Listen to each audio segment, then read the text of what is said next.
Hello, I'm Bob the Booker and welcome to my channel. And starting off this set of reviews of books from the International Booker Prize 2025, we have this lovely book, which I'm very, very excited to see on the list for several reasons.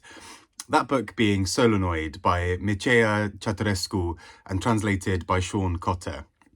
And this book was one of those ones that lots of people thought had a very strong chance of being on the list for several reasons. It was one of those odd ones as well where I think a lot of people weren't sure if it would be eligible for this year because of publication dates, and a lot of people had read it through the US version and hadn't necessarily read the UK version or whatever.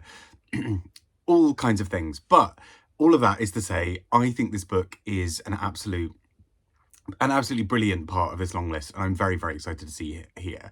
I'm going to talk about the book a bit more generally, so there shouldn't be any spoilers, but if I think of any as I'm going, I will put that in a separate part of the video. So you should be able to watch this if you haven't read the book at all. And part of the reason why my review will be relatively spoiler-free is because I think this is more of a book of ideas than it is necessarily a plot-driven book in the same way. And I don't mean that in any kind of negative way. I think this book is stronger for being a really sort of plot-averse book almost, for being so ideas-led. And I am really excited to talk about it. So let's get started talking about this weird and wonderful book. So this book is a wonderfully odd one. It is set in Romania, where the author is from, and was written in Romanian. And in many ways, it deals a lot with Romanian history, but very quickly explodes that outwards into talking more generally about European and world history. And so this book starts from something quite small. And actually, the first time I tried listening to this book on audio, I really couldn't get into it, and I had to give it a second go. And I'm really glad I did, because this first part doesn't immediately scream that it's going to be the most entertaining or exciting book, but it's worth sticking with, because it opens with a school teacher reflecting on their life and writing a bit of a diary.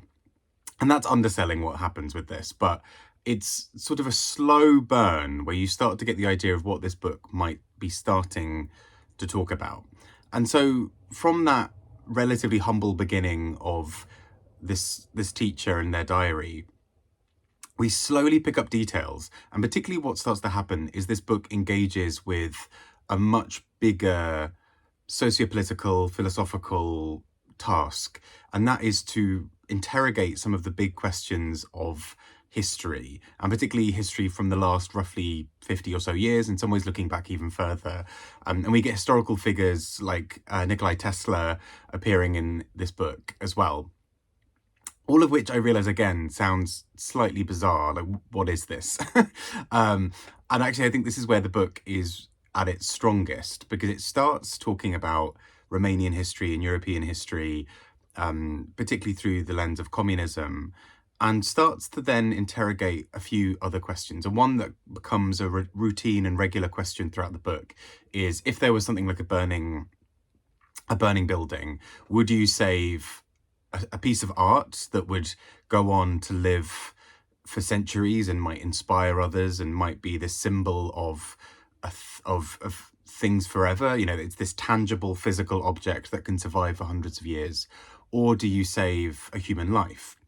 The human life being of more moral importance, perhaps, but also that being a life that will only extend to the end of their life, perhaps longer, you know, with children or whatever. And these are the questions that the characters start to entertain. And again, although you may have your own very strong opinions on this, the book isn't necessarily that interested, I don't think, with nailing an answer to this. It's more using this as a barometer for other things that we're examining in the book. So looking at things around communism, for example, it's this idea of, is the collective experience of a country and the power and might of a country to support its citizens, is that more important than an individual life?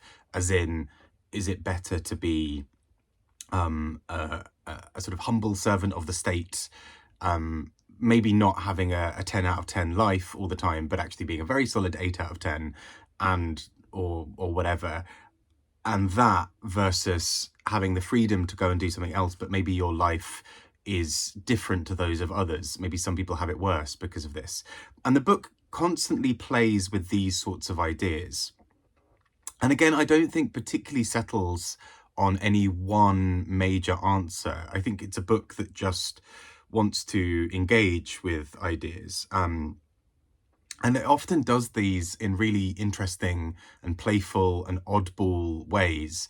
There's a whole section that is through the lens of a dust mite and trying to understand what those things might look like, what it might look like to be inside of that. This is a book that in many ways is trying to take every part of the human experience and examine it with laser focus. And so it's fascinating as a book because, yes, there are characters in the book we care about and plot points that move things along, but really this book is concerned more with humanity as a whole and with ideas of what does art mean, what does philosophy mean, what is history, who tells history, all of these big philosophical and socio-political questions. And I think the book slowly builds on these things. So by the time we start getting the history of Nikola Tesla, we are both looking at him as an historical figure and the upbringing that he had and the life around him and what happened because of his life. But we're also starting to examine other questions in a broader sense of what does it mean to have these people who seem to be the drivers of things in human life when actually there are other people behind the scenes doing other things, who was feeding and clothing Nikola Tesla, who was doing all this other work, who were the people around him, what does his community look like? And the book is so intrigued by these questions in a way that is so odd and wonderful and somewhat absurd. And for me, it's a book that almost shouldn't work, but somehow does. There's a connective tissue between all of the points that this book is making. And it somehow threads together into something so utterly satisfying, at least that I found.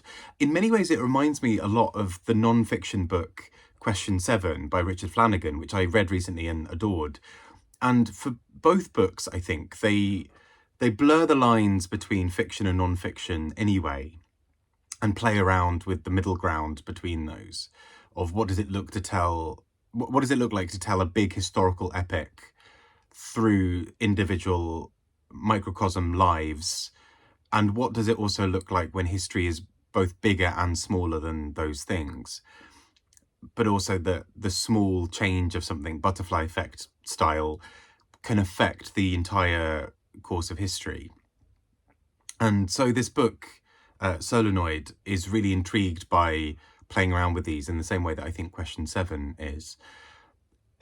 How do you examine the human condition? How do you examine history, art, philosophy through individuals and through the collective? And what does it mean to tell a history? And I think this again comes back to the kind of core part of this character. This main character is a high school teacher. They are writing a diary. They are, in the terms of history, a kind of quote-unquote nobody. They're not a famous person. They're not anybody else. They are a high school teacher writing a diary. The diary is an historical record. It's their view of history. It's their view of life. This is a teacher who is shaping life and is shaping education and all of these sorts of things, but equally is a small cog in a much, much bigger machine, both of a school, but also of a nation and of history and various other things.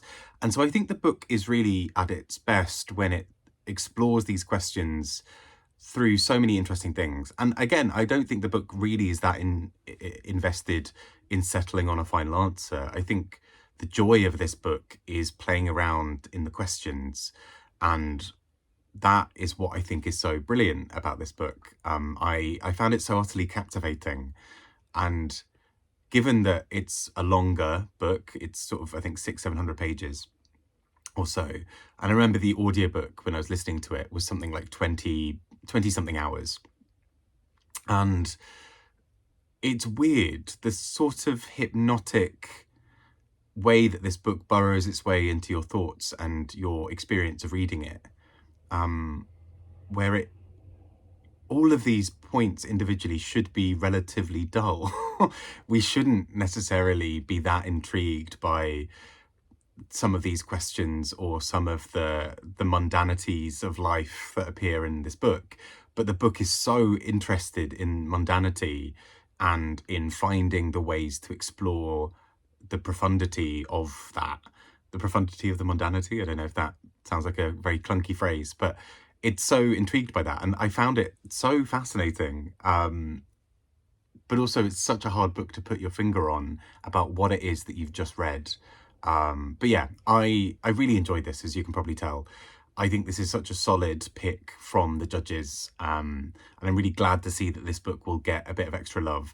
I would imagine that this book will be relatively divisive on the list, because it's a book that I think defies easy compartmentalization or easy categorization, or even at being an easy read. And again, it's not that concerned with it, I think. It's just this fascinating book that is just so intrigued by what it wants to look at. And I think it's really special for that. So anyway, that's me talking about this book.